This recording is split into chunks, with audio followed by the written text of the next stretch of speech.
Hello everyone. The daily message today is a little different. Rather than a thought for the day, I wanted to give you all a bit of an update about what comes next in the life of our church. The government have announced that churches are able to open for private prayer, and from the 4th of July will be allowed to open for services. Currently, all other groups that meet in the church are still not permitted.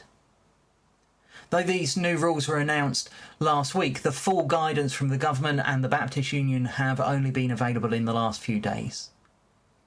The leadership team now have a number of documents to read and digest before we can begin to make a plan for the coming weeks and months. In the very short term, it means that we will not be opening church just yet. It's important that we only open when we are confident that it is both legal and safe to do so.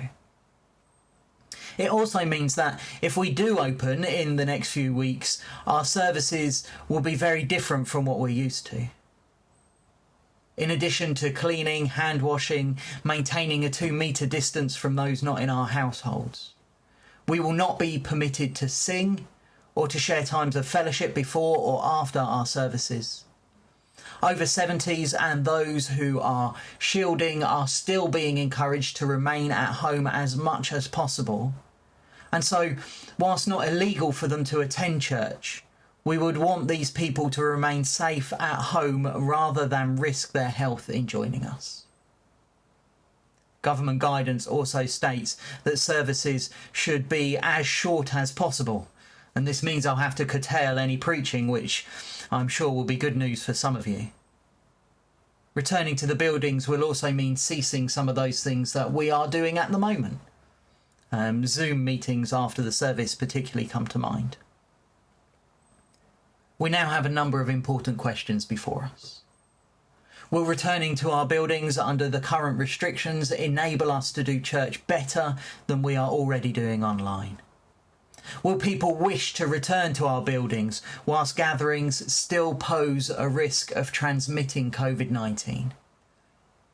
If we do decide to return to worship in our buildings, how can we do so as safely as possible?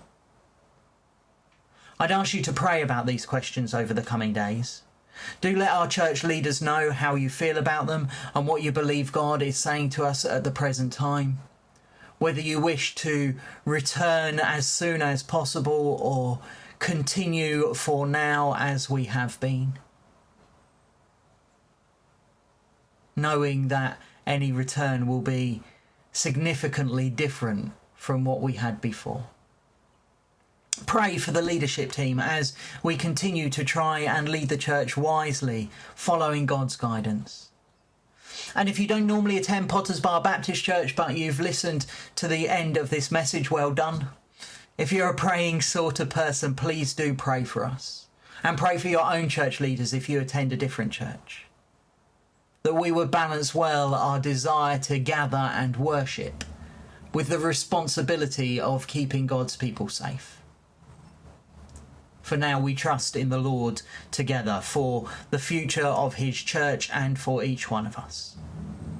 May he bless you richly in this season and so prepare you for the next.